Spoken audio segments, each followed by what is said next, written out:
పశ్చిమాసియాలో మళ్లీ యుద్ధ మేఘాలు కమ్ముకున్నాయి. అమెరికా, ఇరాన్ దేశాల మధ్య ముదురుతున్న వైరం ఇప్పుడు పొరుగు దేశాలకు తీవ్ర నష్టాన్ని మిగులుస్తోంది.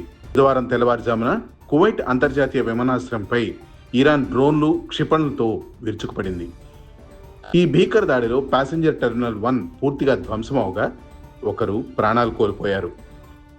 మిడిల్ ఈస్ట్లో మళ్లీ ఉద్రిక్తతలు ఒక్కసారిగా పతాక స్థాయికి చేరాయి. బుధవారం తెల్లవారుజామున నిశ్శబ్దంగా ఉన్న కువైట్ నగరం ఒక్కసారిగా పేలుళ్ల శబ్దాలతో దద్దరిల్లింది.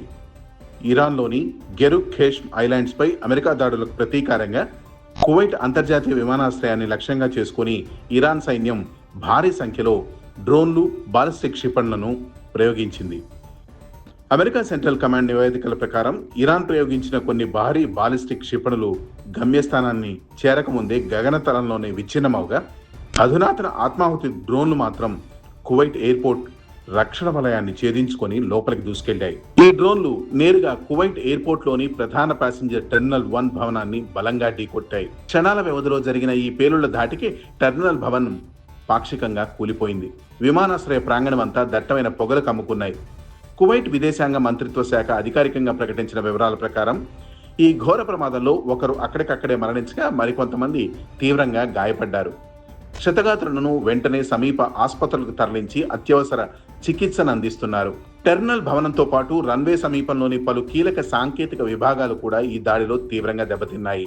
దాడి జరిగిన వెంటనే కువైట్ సివిల్ ఏవియేషన్ అథారిటీ అప్రమత్తమైంది. భద్రతా కారణాల దృష్ట్యా విమానాశ్రయంలోని అన్ని రకాల వాణిజ్య విమాన సర్వీసులను తక్షణమే నిలిపివేస్తున్నట్లు ప్రకటించింది. కువైట్ వైపు వస్తున్న అంతర్జాతీయ విమానాలను పొరుగున ఉన్న సురక్షిత ప్రాంతాలకు మళ్లించారు. వేలాది మంది ప్రయాణికులు ఎయిర్పోర్ట్లోనే చిక్కుకుపోవడంతో తీవ్ర గందరగోళ పరిస్థితి ఏర్పడింది. అయితే పరిస్థితిని అదుపులోకి తెచ్చిన అధికారులు కొన్ని గంటల తర్వాత ప్రత్యామ్నాయ మార్గాల ద్వారా సర్వీసులను పాక్షికంగా పునరుద్ధరించారు. దెబ్బతిన్న టెర్మినల్ 1 ప్రయాణికులను సురక్షితమైన ఇతర టెర్మినల్స్కు మళ్లించి కువైట్ ఎయిర్వేస్ తన విమాన సర్వీసులను మాన్యువల్ పద్ధతిలో నెమ్మదిగా పునః ప్రారంభించింది.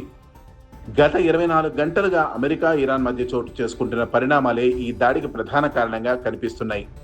హర్మస్ జలసంధిపై ఉన్న అంతర్జాతీయ ఆంక్షలను అమలు చేసే క్రమంలో భాగంగా ఇరాన్ వైపు వెళ్తున్న ఒక ఖాళీ చమురు ట్యాంకర్ను అమెరికా సైన్యం అడ్డుకొని నిలిపివేసింది. అమెరికా తీసుకున్న ఈ చర్యపై ఇరాన్ తీవ్ర ఆగ్రహం వ్యక్తం చేసింది. అమెరికాకు బుద్ధి చెప్పడమే కాకుండా ఆ దేశ సైనిక స్థావరాలకు, ఆపరేషన్లకు సహకరిస్తున్న ప్రాంతీయ దేశాలను దెబ్బతీయడమే లక్ష్యంగా ఇరాన్ ఈ వ్యూహాత్మక దాడులకు తెగబడింది.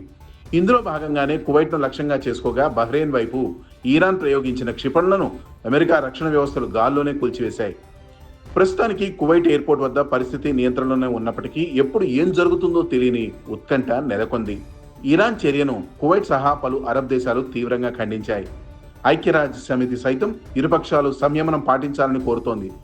ఒకవేళ అమెరికా గనక ఈ దాడికి ప్రతిదాడికి దిగితే పశ్చిమాసియాలో పరిస్థితులు మరింతగా ముదిరి అది పూర్తిస్థాయి యుద్ధానికి దారితీసే ప్రమాదం ఉందని అంతర్జాతీయ రాజకీయ విశ్లేషకులు హెచ్చరిస్తున్నారు.